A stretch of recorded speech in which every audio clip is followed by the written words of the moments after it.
Hello friend, good morning.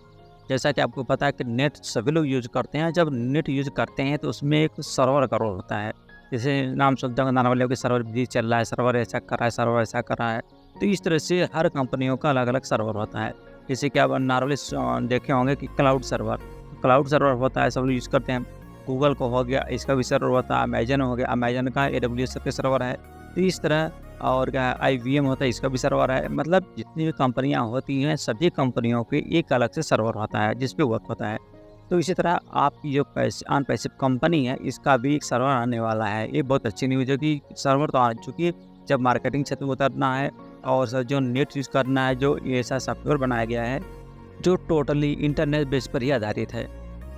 तो जिस प्रकार सभी कंपनियों का सर्वर होता है, अनपैसिव का सर्वर शीघ्र आने वाला है। अब जैसे कि डेटा होता है, जैसे आपके अपना डिटेल डालते हैं, जैसे आपका नॉर्मली से हम यूज़ करते हैं ईमेल आईडी।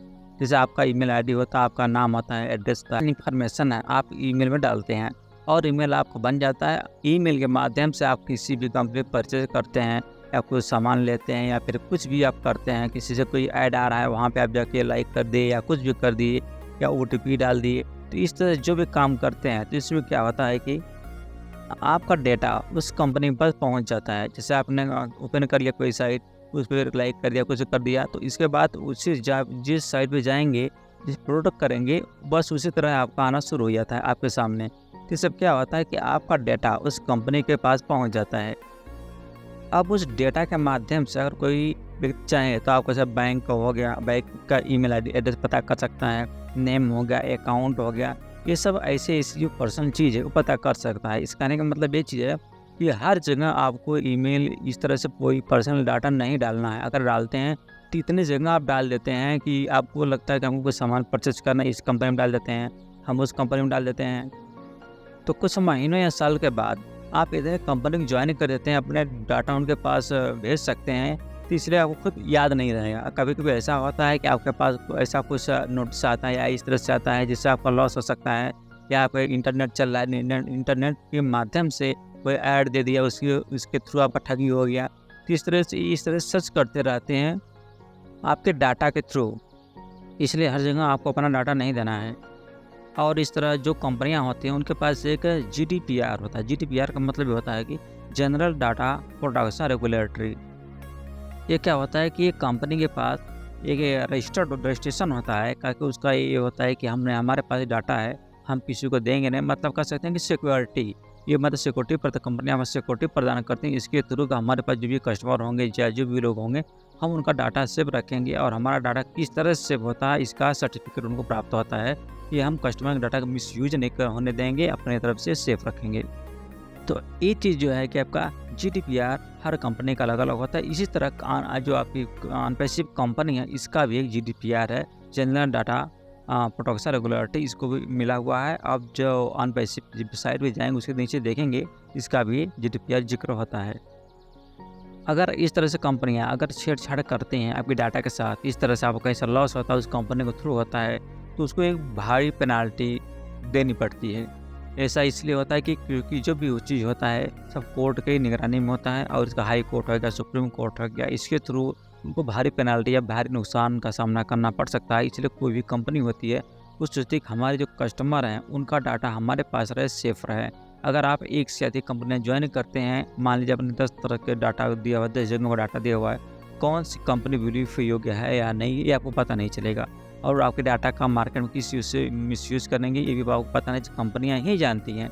लेकिन जो रेपुटेड कंपनी होती है, बड़ी कंपनियाँ होती हैं, अच्छी कंपनी होती हैं, उनकी जो लॉयल्टी जो होती है, वो क्या करती हैं, अपने जो कस्टमर का डाटा बिल्कुल सेफ रखती हैं, उसके साथ किसी भी प्रकार कोई छेड़खानी नहीं करती हैं। इसलिए उन्हें पता होता है अगर छेड़खानी करने का मतलब क्या होता है कि उनको भारी नुकसान उसका सामना करना पड़ सकता है, बहुत भारी पेनल्टी दे। चूँकि अगर डाटा का छेड़खानी होगा, किसी एक कस्टमर के साथ नहीं हो सकता है, और जो लीक होगा सारे कस्टमर का लीक होगा, तो बहुत भारी नुकसान उनको बर्दाश्त करना पड़ सकता है। तो इसलिए कंपनियाँ ऐसे अधिकतर नहीं करती हैं। वही लोग कंपनियाँ करती हैं जिनका बेसिक होता है कि हमें लोगों से डाटा कलेक्ट करना है और डाटा के थ्रू ही इनकम करना है, फ्रॉडगिरी करना है, जो भी करना है, जिनका टारगेट होता है, वही लोग कंपनियों से हाथ मिलाती हैं, ऐसी कंपनियों से कुछ साढ़ करके। तो सबसे बड़ी बेनिफिट है कि अगर आपकी अनपैसिव कंपनी है, इस कंपनी में ऐसा कुछ भी होने वाला नहीं है। क्योंकि बड़ी कंपनी ये छोटी-मोटी कंपनी नहीं, अभी न्यू है, उभर रही कंपनी, इसलिए इसके बारे में किसी को पता है नहीं। और ये जैसे कोई कंपनियाँ होती हैं छोटे लेवल से उठती हैं, लेकिन ये कंपनी आपके बड़े लेवल से ही आ रही है और छोटे लेवल पर वर्क ना करके ये बड़े लेवल पे ही वहाँ से कंट्रोल करके कवर करके आगे की तरफ बढ़ रही है। इसलिए इसमें आपका डाटा हैक होने की पॉसिबिलिटी बहुत कम होती है। जैसे आपने सुना होगा कि डाटा हैक हो गया, डाटा हैक होने का मतलब उसमें कई तरीके से लोग होते हैं। जैसे एक होता है, आपने देखा है जी कि ब्लैक हैट हैकर्स होते हैं। ब्लैक हैट जो हैकर्स होते हैं इसको इनका टारगेट ये होता है कि हाँ पहुँचाना, आपका लॉस करना। जो कस्टमर होते हैं या लोग होते हैं उनसे किस तरह से लाभ लिया जाए, किस तरह से हानि पहुँचाया जाए, अपना किस तरह लाभ लिया जाए, उनका टारगेट ही होता है। और कुछ होते हैं ऐसे कि वाइट हैट हैकर्स होते हैं, तो ऐसे लोग क्या करते हैं, कुछ एजेंसी होती हैं, कंपनीज होती हैं, उनके सपोर्ट में करते हैं। ये आपको लॉस नहीं करते हैं, ये क्या करते हैं, सपोर्ट करते हैं। जैसे आपका डाटा किसी के माध्यम से आपका क्रिमिनल केस हो गया या इस तरह से कुछ हो गया, तो ऐसे लोग क्या करते हैं, उस चीज़ को सर्वे करते हैं, ढूँढते हैं, उसको जो मिस्टेक हो उसको दूर करते हैं, आपकी मतलब समस्या को समाधान के रूप में करते हैं। मतलब कि पॉजिटिव वे में वे वर्क करते हैं, नेगेटिव वे वर्क नहीं करते हैं।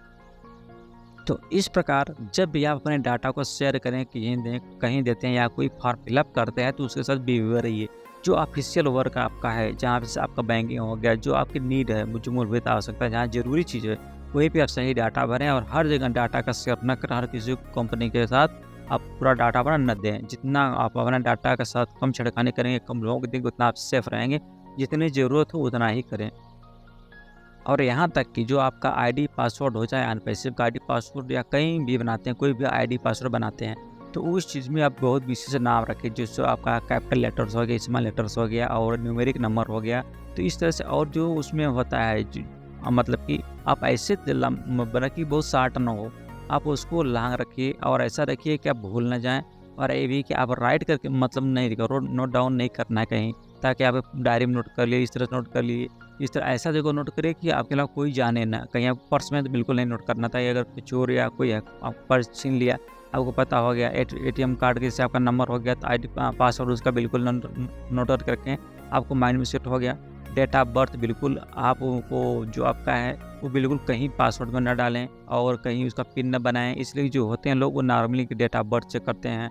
तो इस तरह से और डेट ऑफ बर्थ का नंबर भी मतलब बिल्कुल उससे रिलेटेड नहीं होना चाहिए। आप डेट ऑफ बर्थ का जो नंबर होता है उसको राइट का लेफ्ट, लेफ्ट का राइट ऐसे करके भी चेक कर लेते हैं। तो ऐसा नहीं, बिल्कुल आप जो भी आईडी पासवर्ड रखें स्ट्रांग रखें। स्ट्रांग का मतलब होता है लंबा हो और न्यूमेरिक अल्फ़ाबेट सबको मिला हुआ होना चाहिए।